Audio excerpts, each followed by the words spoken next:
Now what will it be? Death or exile?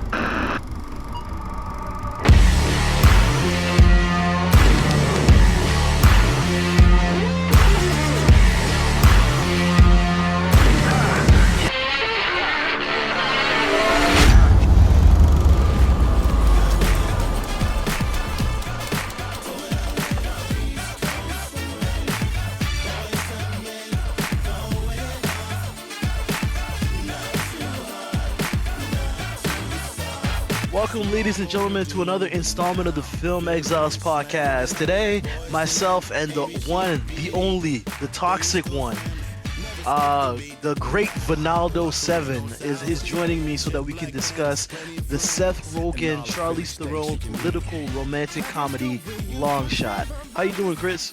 What's up with you, brah? Did you just call me brah? I'm the host of this pod. Did you just call me brah? See, we just started and you're already up in your shenanigans. You alright, man? I'm doing well. How about yourself? I'm good. It's good to have you on. I think that this is the first pod you and I have actually done together. I think we did the... we did the Dark Side reveal thing. Dark Side one, yeah, yes, that little thing. Yeah, but this is the first time we actually review a pod together. So, review a film, yeah. So I'm really interested in seeing how this is gonna go down. Mm-hmm. Yeah, I'm sure the audience is as well.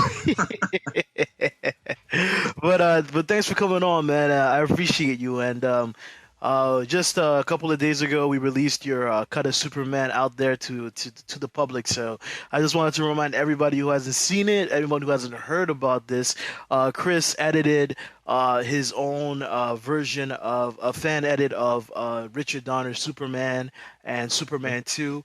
I've seen it myself a couple of times, and it's really, really great. He worked really hard on it, and the people that have seen it so far have really enjoyed it. So if you haven't seen it yet, just give us a DM, and we'll send you a link to get it. Chris, is there anything you want to add about it? No, just thanks for those nice words, and hope people enjoy it. And I look forward to seeing what we get on Exile Tomatoes.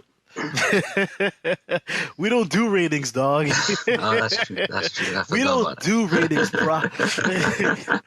And Chris also did this incredible video of the fight night between Batman and Superman in Zack Snyder's Batman v Superman: Dawn of Justice, where he collects evidence from past media, whether it be film, TV, comics, video games, to show just how much of DC's lore Snyder used to make this fight, and it's great. The response to it has been amazing, and again, Chris is just such a hard worker, and we're really lucky to have him on the platform. Oh, thanks, man. Yeah, it's just the 10 minutes of a fight night. Didn't go into any of the other parts of the film. Just that scene from beginning to end, and just I've been reading DC since I was like 8 years old or something like that. But any, casual reader or follower of DC should recognize some of these parallels. So, yeah, look at the video and hope you enjoy it. Well, enough Chris promo. Let's talk about what we're here to talk about.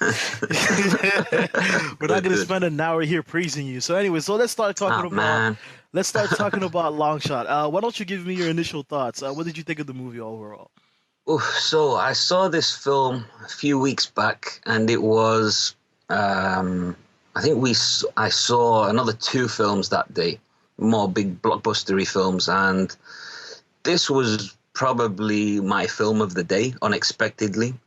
It was way beyond my expectations. Hilarious film. And I absolutely enjoyed it. Really, really thought it was one of the best rom-coms of late. How about yourself?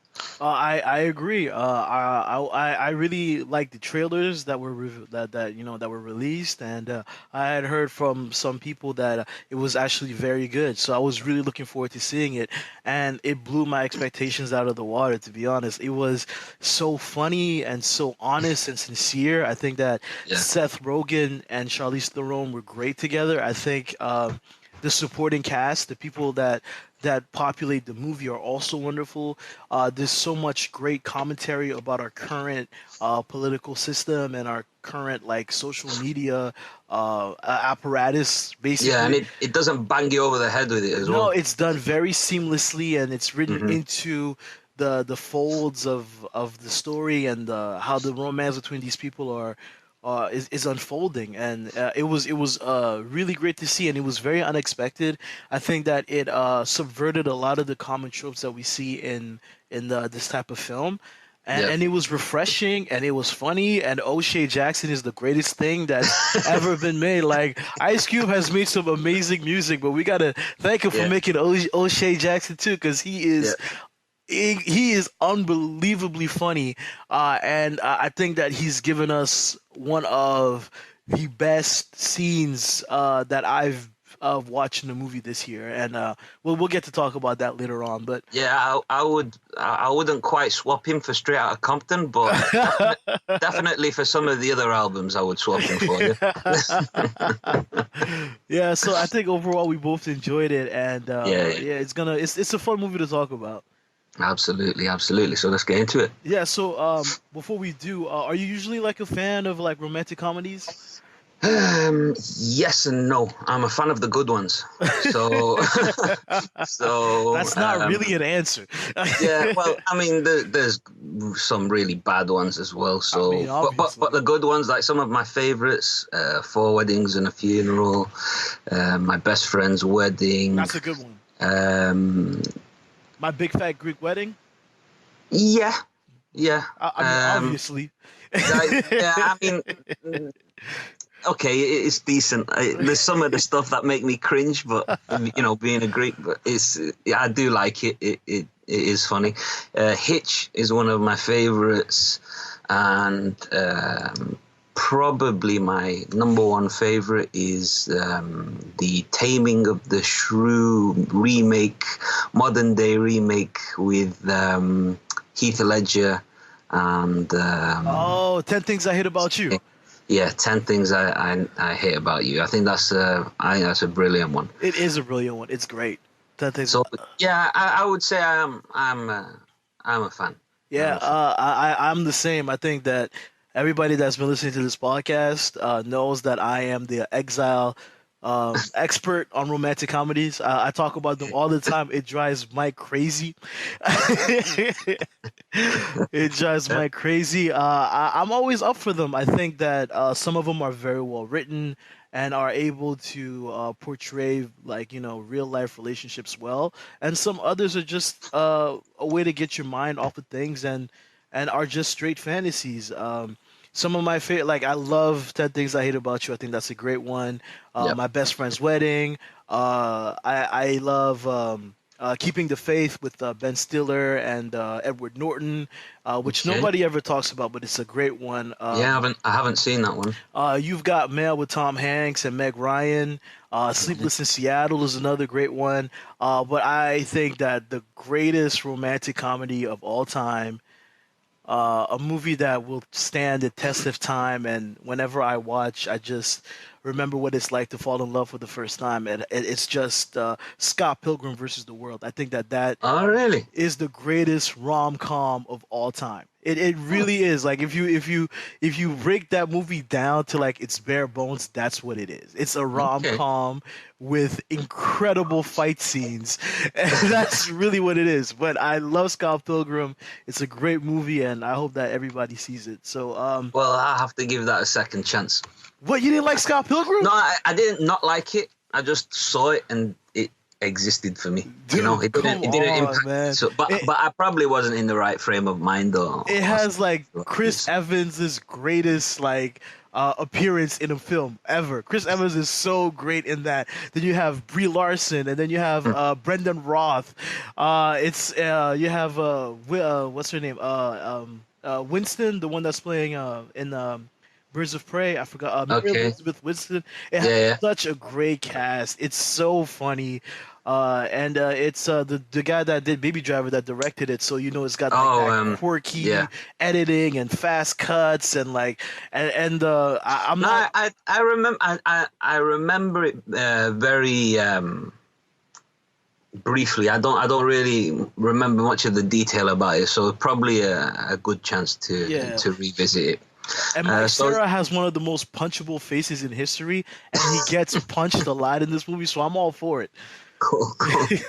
So that's where you stand on rom-coms. That's where I like your bar's high then, so you aren't taking no average rom-com. No. You can keep that shit. You can keep that shit. All right. So how did this shape up to your expectations? No, what I really loved about this is that it really subverted so many of the things that we tend to see in these movies. Like, I feel like Charlize Theron is truly the lead of the film. She's like, the entire film is basically set on her. Like, it's on her shoulders. It's her story, and Seth Rogen is there to support her. She's the one that's running for president. He's the one that's trying to make to maybe not make her better per se, but to get her to reconnect to the person that she was when she was a young child, that passion that she once had to make the world a better place. He helps her get back there, and she also forces him to look beyond his usual myopic view of the world. And to essentially grow up, because one thing that I love is, like, we see those flashbacks of him, and he's dressed the exact same way, and he speaks in the exact same way as well. he dressed like down to the hat. He's dressed the exact. He has not grown up. He's stuck there, but being near her, it makes him want to be better as well. And I really appreciated that, and there was no jealousy, like and even their argument that they had, that always happens in every rom-com in the third act. Like, even the argument that they had was not something like small or like a misunderstanding. I feel like it was they just truly had separate ideological beliefs that they could just not mend. And that's why, for me, that's really what stood out, and that's actually what works in keeping the faith as well. It's not like there is that third act breakup, but it doesn't happen because, oh, you cheated on me, or, oh, you said this when this is what happened, or this person told me that you said that. No, it's because these two people are not on the same page and just can't connect to one another the way that they should. And I really appreciated that that's the path that this film took. Absolutely. I found it really refreshing. It was... One of the things I would say is that following this film, like what you said about the who the protagonist is and who the love interest is, what I found interesting was that usually we follow the protagonist, right? And we see his trials and tribulations, or her trials and tribulations, of how to get the love interest. In this case, we actually probably follow more the interest rather than the protagonist. So we see the interest's best friend, and we get to learn about, the details about him. We see the flaws of the interest rather than the flaws of the protagonist. And I think it's really, really interesting way that the story was designed, especially the fact that, so when the big change that occurs is in the interest. It's not in the protagonist, which is kind of, it flips the standard rom-com trope on its head, which I think is really cool. I agree. I agree. And like you said, like the way that the film is structured, how both of their lives are basically how they like it has a very long elongated first act.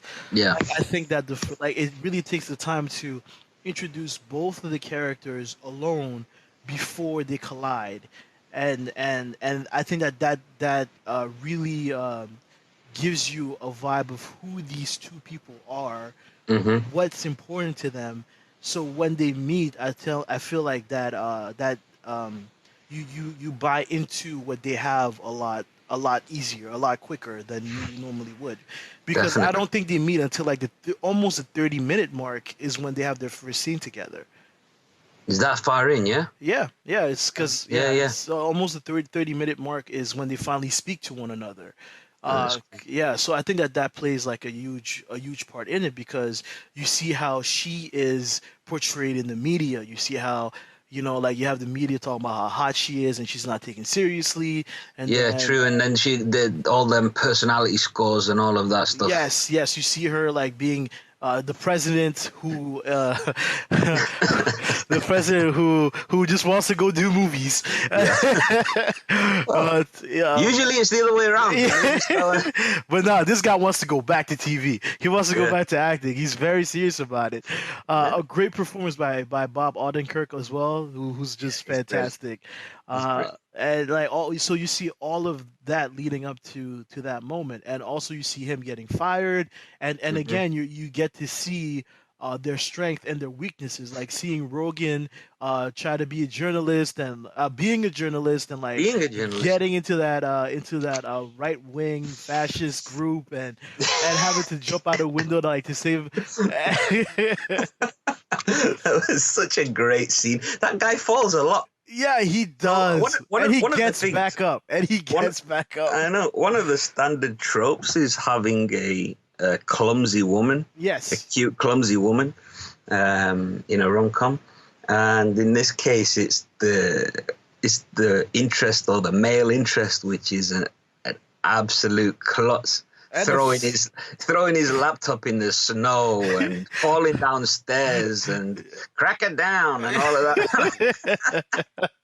oh yeah, when he falls down the stairs at like at the event, it is so funny. Like in the space of a day, he has fallen out of a like third or fourth floor window onto a car and fallen down like 20 steps. In front of Face Boys first. to Men. In front of Boys- Boys to Men. Oh man, what a freaking Oh. what a film! Oh, So many laughs had in this film. It was you can go scene by scene and just laugh out loud with some of the hilarious moments. how did you feel that the initial attraction and the romance between the two leads was handled? And I thought it was brilliant. Like so from the trailers, like in no planet does Charlize Theron and Seth Rogen work. Like it just doesn't work, man. But in this film, it just so does. Like you don't believe. Like in the trailers, that was one of the things that had me like skeptical about the film. Is like, how am I supposed to buy into the fact that this woman going with this dude or whatever? Like personality wise, she's stuck up. He's all over the place, and professionally, she's the friggin' Secretary of State. He's just a journalist for a small independent news. He's not even that. He loses his job in the first 15 minutes. True. And then just physically wise, it's just like, come on, man. Like, are we supposed to believe this? But during the film, it works. It does. Truly works. Like, you don't think it's odd for even the slightest split second. It just works. And I think it works because of the characterization of Theron's character. I think that, Yeah. like, the way they write her like a person. Yeah. She's like the Secretary of State, but she's also a woman who works Who's lonely. all the time. She works Yeah. all the time. Yeah. She's lonely, and the people that are around her are not people who know her. They're people that work for her. They're not.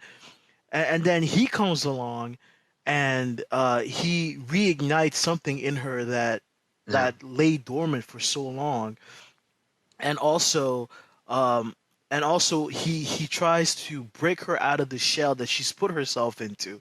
Like he's asking her questions that no one has bothered to ask Yeah. about her for a long time, and he's making her experience things that she hasn't. Like uh I really like that he's making her watch the MCU movies. I think that that's such a great touch in it. And like Yeah. the scene when they're watching Winter Soldier together, and Nick Fury gets shot, and like Charlize Theron's reaction is amazing. Like And like, they were watching it in Russian as well. yeah, like if you told me that she like that was the first time she had ever seen that scene, I would have Yeah. believed that, because like her reaction is so pure. Like, oh my god, he was putting the team together, and she calls him the pirate guy. Pirate guy. The pirate guy. No, and like how like their first kiss happens right after like a near death experience. Yeah. I think that also works so well. And even like their sex life is not like this great grand like loving like not loving, but it's not this like great like a movie thing. Like their Yeah, sex it's life not a fantasy romance. no, it's real. You know. It's raw. Oh boy. Like the first time they have sex is so like it's just so ridiculous. You know, Yeah. like put it in. Like I'm in, and then it's over. Like I'm like, you know, and the Oh, man. fact that she enjoyed it. You know, like she's like, oh, I'm done. I've never like just again, it's like this complete and continued subversion of all the things that we're so used to seeing, and like it was just really cool to see. Yeah, man. It was everything was just so genuine about this film. Yeah, Everything was just genuine and down to earth and sincere.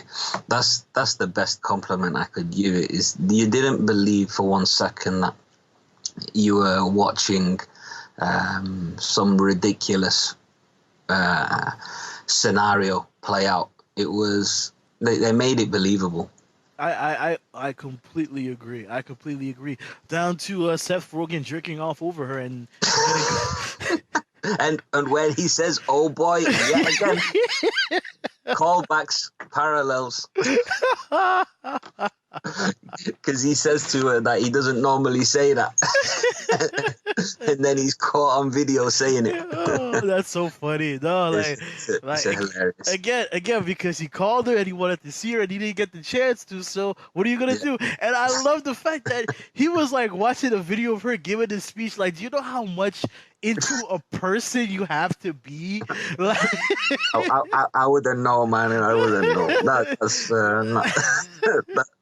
that's like, not he an was, avenue that he was really into her. Like he was really into her. He wasn't like watching like naked pictures of her or like or porn. He was just watching her giving a speech, and he got off so hard that he hit himself in the eye. Like it's like if that's not love, I don't know what is, man. Okay. I'll take your word for it, bro. Oh, you don't know. You don't know real love, Chris. One of the scene. What was your favorite? What was your funniest scene? My funniest scene. Every time that O'Shea Jackson was on screen. Yeah. He was just amazing. Like from the moment that you meet him and he's like at his job and he's telling everybody gets the fucking day off. Like, and it's just. You know, he's just so awesome. Like walking down the stairs, like, yo, I lost my job too, but I pulled myself up from my bootstraps and I got back here. which they come back to at the end of the film. Yes, when the big revelation of there's two big revelations in that scene. the GOP and the GOD. You know me. So there's a callback to the very beginning of the film. So he's a fleshed out character. But I think like my favorite scene is when she sends him the car to come to the meeting, for the first meeting when she offers him the job, and they're at this like convenience store, and O'Shea's just trying to hype up Seth Rogen, who's really nervous, and he just throws out like all of these like most like, luck is for losers. You got destiny on your side. You got this, and then Seth goes to the car, like, put your seatbelt on. You look out for my friend. Like all that stuff is just so great, and like the best hype man ever. Exactly. It's like, I'm like, did they even write this, or did he just like go off the cusp? I am actually thinking he went off the cuff there, and he's actually going for it by himself. There's no way anyone wrote that. He's like, I love you, bro. I love you. It's too natural. He definitely went for that. Like, get yourself a friend like O'Shea. Definitely. So, what about you? What scene do you think made you laugh the hardest? There's two lines that made me laugh hysterically. So one of them is at the end where he's going to meet Charlize Theron's character has revealed to the world on television that she's not gonna take the deal from the president and whatever. So that kind of triggers the series of events that we discussed before of the incident. That's what we're calling it, the incident. Yeah, we'll call it the incident. And so O'Shea Jackson Jr.'s character and Seth Rogen's character get in the Uber to meet her, and the incident leaks on the internet. and they're in the back of the Uber and they see it on the phone. And Rogen asks Jackson if he thinks it will go viral, and Jackson's reaction to that was hilarious. Like, it was genuinely hilarious. His acting in that second, his facial expression, and he's like, "This is the news." That had me. I nearly fell out of my chair at that moment. But then the other one, we were in the cinema, and like, I don't think a single person didn't explode with laughter. So you've got this big romantic scene in Sweden of Rogen dancing to Roxette in like the back of I don't know what convention they had, or kind of charity dinner or whatever, where they were meeting all the heads of state and whatever. And they went to the back and they were dancing, and it was a really romantic scene, like for a whole 2 minutes or whatever. And then the next thing you see is Charlize's character is saying, "Turn me over and slap me real hard." And it just comes out of nowhere. It's like, and then she adds, "Choke me a little." It just comes out of absolutely nowhere. I swear, if I was drinking at that moment, I might have choked and died. It was just ridiculous. One thing I'll say about that whole scene, though, I think it was a brilliant scene. Charlize's character is dancing with one of the other heads of state, and you can see Rogen getting really, Fred Flasky getting really jealous and like wanting to, you think that he's gonna mess up now. He's gonna jump in and say, "Can I dance?" in front of the whole crowd and embarrass her, and that'll ruin it. And that's the typical "I messed up" moment. And it didn't happen. He just stood there and he made it look like it was going to happen, but then he backed off, and I thought that was a real tribute to the character, that he has integrity, and it plays into the whole fact that, he's got his journalistic integrity, he's got his life integrity, he is who he is, and he believes in who he is, and he won't compromise that for anything. And then he sent her the little note on the paper saying, I think I found Hitler, or or something like that. but I thought that was a real tribute to him, and then that's where we go in. From there, we go into the scene of them dancing to Roxette, which, if you didn't know, Roxette is a Swedish pop rock duo, and this gala kind of international meeting was taking place in Sweden. So that was pretty kind of a little cool Easter egg there for me. And I also think that he genuinely cared about her. He wanted her to win. Also, so he didn't want to do anything to get in the way of that. Yep. You know, can we take a moment to talk about the Canadian Prime Minister? I think that he's hilarious as well, and he usually plays like the cool, good-looking guy, and like so he was he in True? Yeah, he was in True Blood. He was in True Blood. He was like the real, like the head honcho in that, wasn't he? He was like the Eric. Cool, yeah, and he was it was also in Big Little Lies a couple of years ago. So he's usually plays like this like really good looking, and they kind of made him this like really ridiculous like caricature. You know, like he's like and he's like, yeah, man. The poll said that I have a creepy laugh, which is a shame because I like to laugh, but we came up with a different laugh. And then we hear his laugh. And it's like, ooh, sorry, my bad. How hard do you think that actor must have worked on to that get that laugh? Yeah, that either comes naturally or very difficult. Yeah, I bet you he was in front of the mirror for like 3 hours a day trying to get that right. Yeah. Alexander Skarsgård. Yeah, he was great. You know who else is in this film? I didn't know until I checked the cast a few moments ago. Who plays Parker Wembley? The sleazy media tycoon. Oh, that's our guy. That's Ulysses. That's Circus. Andy Serkis. Yeah, that's couldn't Circus. believe it. Yeah, he was so well disguised, and this cast is brilliant. It like is. From top to bottom. It is. Yeah, Circus. Yeah, he plays the most like sleazy, dirty, like He's oh basically my God. Rupert Murdoch, right? Yeah, with better teeth. Yeah. He's basically Rupert Murdoch. So this cast had Charlize Theron, Seth Rogen, O'Shea Jackson Jr., Ravi Patel, Bob Odenkirk, Andy Serkis, Alexander Skarsgård, and all the secondary cast is really good as well. I think every single performance that was just on point. Even Boys to Men were brilliant. I think the whole cast was fantastic. It was just I can't praise this film enough. Really, through the story, the characters, those are the things that you look at first and foremost.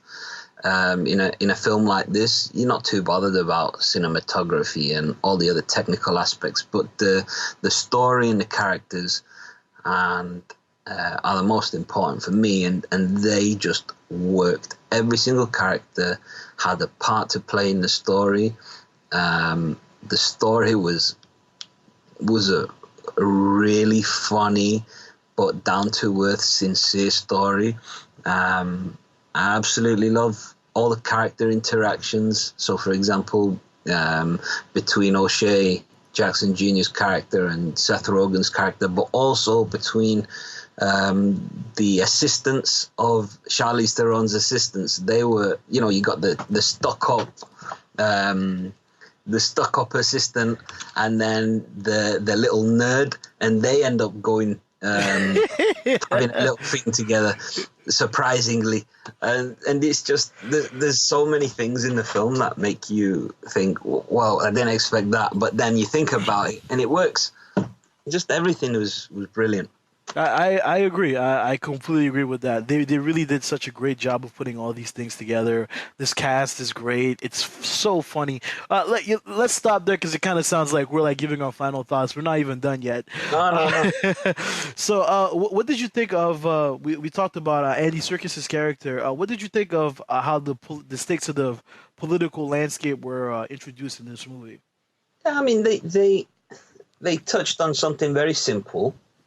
So the idea was about climate change being the main political kind of message of importance, and then what you got is the ancillary kind of or the things that affect or that are affected by it. So you have media influence, you have gender stereotypes and how gender is treated in the media. So we have they kind of go over the top with that, but I think intentionally so. Yeah, definitely. The female host at the start of on Wembley's channel. So basically, let's just call it Fox News. how they insult her and how they make fun of her, but she just takes it and does nothing about it, and they insult women freely in front of her, and then at the end she's like, "Nah, screw this, I'm out," and then she throws a cup at his head. so there's a few kind of topics there, and I think they're all done with like the most important one is the climate change one. Mm-hmm. But I think all the other ones that go around it, the influence of money and politics, lobbying and all of that, they're all touched upon in a subtle way, not to bash you over the head with, but to make you think about, this actually does happen. It's not what I'm going to necessarily take away from the film overall, but it is a kind of it plants a little seed in your mind to be aware of what happens in especially American politics, but in politics in general. Yeah, I agree with that, and I think it kind of puts the spotlight on even the best of intentions get railroaded, due to ambition and to just how toxic this landscape can be. Yeah. And I think that it worked.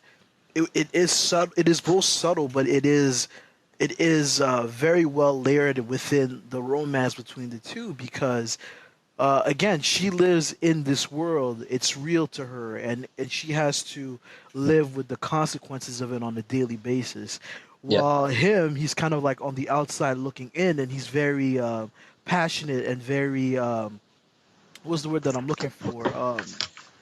Idealistic. Yes, there you go. He's very idealistic, and he can't shake from that. So again, it's such a great way of seeing these two worlds collide. And there's also the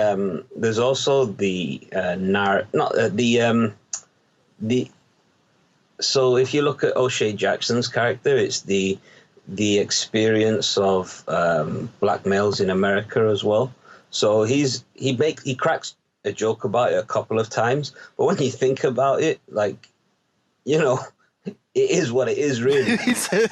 So he's like, at the end, at the beginning, he's like, this is one of the lightest parties I've ever been to, and everyone's white in there, which kind of is a reflection of politics rather than society. Mm-hmm. So it is not a reflection of society at all that everybody is probably a white male, in their 50s. Yeah. So what's going on in that room is it's the lightest room he's ever been in, and because that's what makes up politics. And the other bit at the end is where he says Fred and the Secretary of State were not doing, they had broken up, and he says that you should date Taylor Swift. And he goes, and he answers, what have I got in common with Taylor Swift? He says, y'all are white, you got a care in the world. and it's true. He overdoes it, and he makes light of it, and it's there.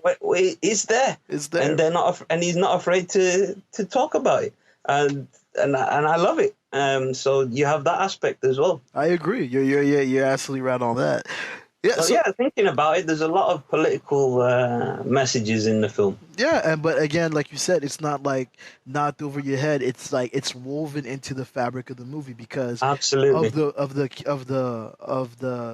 characterization of our leads, and Mhm. also of the themes that the story is trying to approach. And I think that it does it very, very well. Yep, and when he's wearing the cross, Yeah, let's when talk he's about got any. let's just talk about the scene. We've been like dancing All around right. it, but Okay. let's talk about this scene. So the scene in question is right after the breakup, and Seth Yep. and O'Shea Jackson and Seth Rogen are having a discussion, Yep. and Rogen gets very upset and he says, "Fuck the Republicans." Yeah. And O'Shea is very upset. He's like, "Why would you say that? That's like half the country. Don't Yeah. you want Republicans and Democrats to work together?" And he's like, "Wait, what? Why you care? Like, why are you siding with the Republicans?" And O'Shea is like, "Okay, man, I'm gonna tell you something right now. I'm a Republican." And the thing is, the crazy thing is, it feels like he's coming out to his friend, Yeah. like he's coming out of the closet as Republican, Yeah. and he's like, "I love the GOP," and then as Seth Rogen, like he can't believe it, like you're a Republican, but Yeah. like, oh my God, all of that shit that you're always telling me, like pulling yourself up from the bootstraps, and God has a plan for you. It's like that's Republican shit. That shit works on people, and like it's just and then he tells him that I couldn't tell you because you're so myopic and Yeah. you're not open to like other points of views, and And I that's the think crux of the film, right? yes, that's the crux of the film. And again, this feels so relevant to the times that we're living in. This is exactly the issue that we have. Like people can't disagree on things, have different perspectives, and still be able to look at each other the same way. Like these guys have been friends for I don't know how long, Yeah. but he never felt comfortable enough to tell him that he was both political Yeah. and religious. A man of Christian faith. Yes, and I've been wearing this cross around my neck every day since we known each other. He's like, I thought it was cultural. is it because I'm black? Yes. Yo, I'm a racist. it might beat you, but that's some racist shit. Like, And like the that. realization that he's a racist. You're a Republican and I'm a racist. He No. puts them on.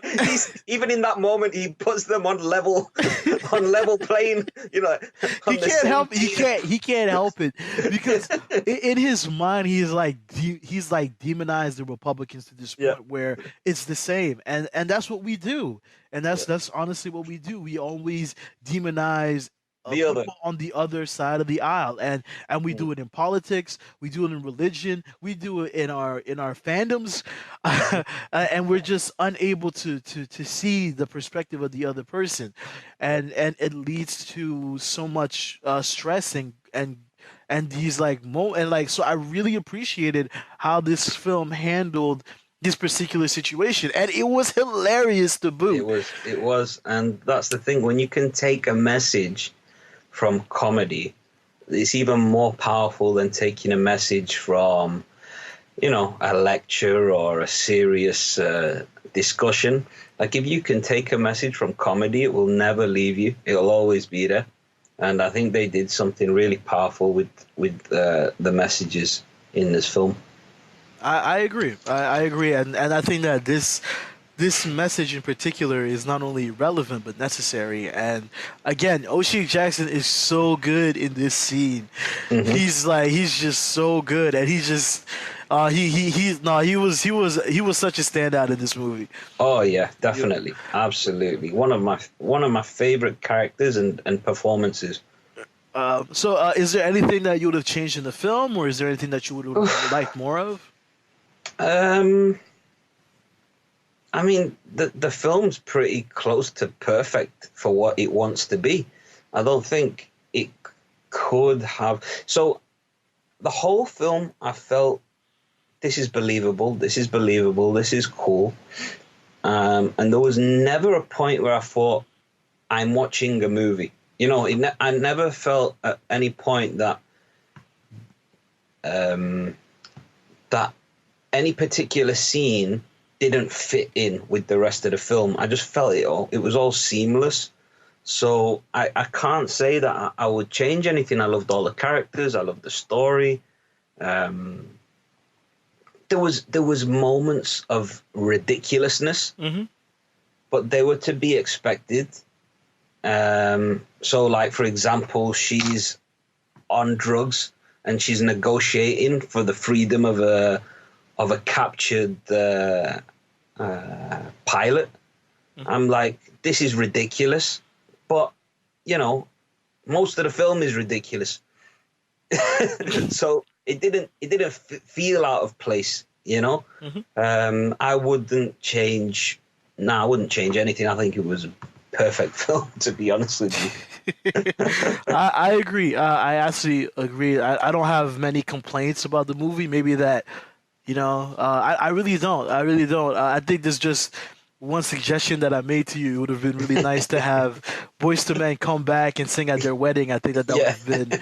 Or the inauguration. Yeah, something like that. We needed more Boyz II Men in this movie. That's really the only complaint that I have. When they appeared and they started singing, what is it? Say Goodbye. It's so hard to say goodbye to yesterday. Yeah. I was singing along with it. Yeah, I didn't care who was listening. I was just giving it. It's Boyz II Men, dude. It's Boyz II Men. You have to. Especially for us who grew up with that, it's like, Yeah, definitely. Harkens back, and I can remember every word of that song to this day. That song will never, ever, ever not be in my mind in some way, shape, or form. Like, I'll always know every word to it. It's great. Like I said, I really think that. I love how that song as well was.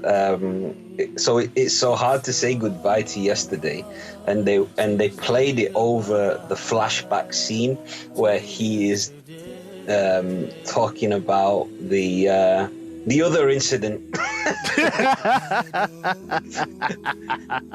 when they were kids, right? Yeah. So and it's this absolutely ridiculous moment, or this this crazy stupid scenario, which is basically a little kid acting and speaking exactly the same as Seth Rogen does. Exactly the same. As an adult. Wear the same outfit. Right? So that doubles down on the fact that Seth Rogen's character never changes. Yep. Right? But it's this. We get this ridiculous scene, and playing over that is this beautiful melodic track, and it's just bizarre. Yeah, it's high comedy. It's high comedy is what it is. It's bizarre, but it works. It's just that, I could have done with a bit more of Boyz II Men. I also really liked in that scene, the flashback. I really liked the young Theron's just her ideology, how badly she wanted people to care about this issue because it was the right thing, and then. That she lost the election because somebody said we're gonna have prom. And then he asked her out to prom number 2. Oh man, that's low, man. You don't invite someone to prom 2. It's just not proper, right?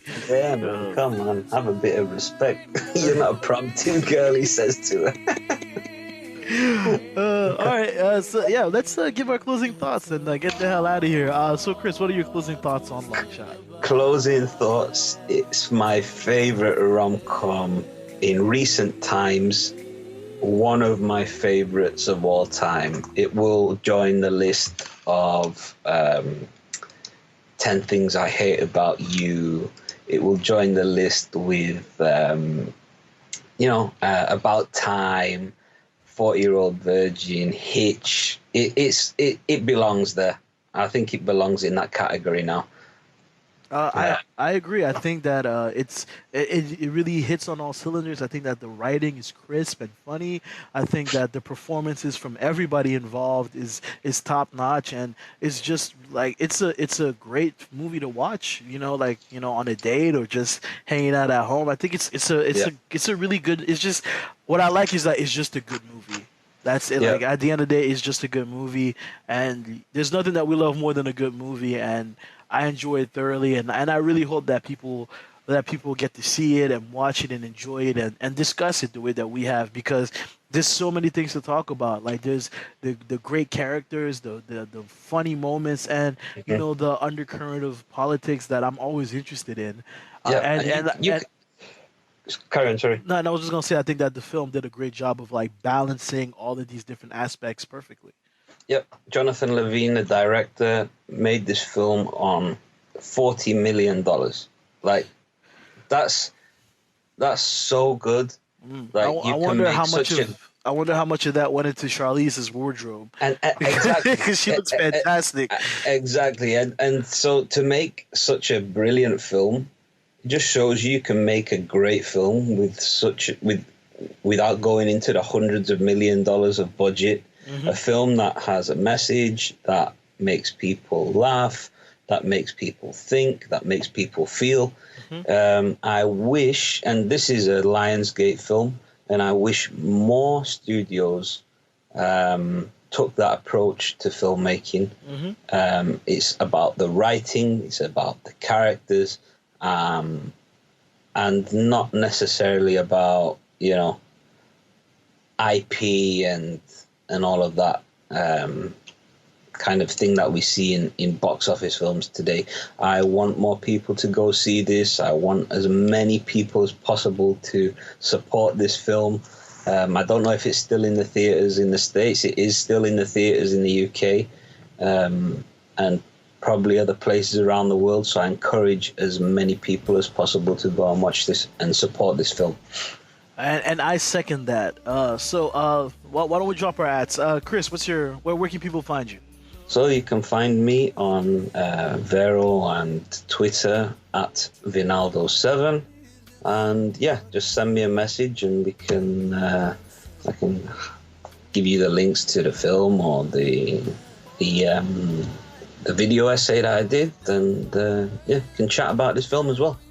That's awesome. It's like I said earlier, it's really great to have you on the platform. Yeah, you've really given us a lot, man. And speaking of the platform, you can reach us at the Exilesnet on Twitter. You can reach us at the Film Exiles also on Twitter. You can find us on Instagram. You can find us on Tumblr, RIP Tumblr. We are on YouTube, Stitcher, Spotify, wherever. And Vimeo. Oh yeah, Vimeo. There you go. There's another. That's a new one too. So and on Vero as well. You can find us on Vero, posting the movies that we're watching or so on and so forth. So please follow us. And I am your host Manu. You can find me at ManUnited0710. Thank you, Chris. Thank you all for listening. Thank you, Manu. And I hope that everybody has a great day. Peace. Peace.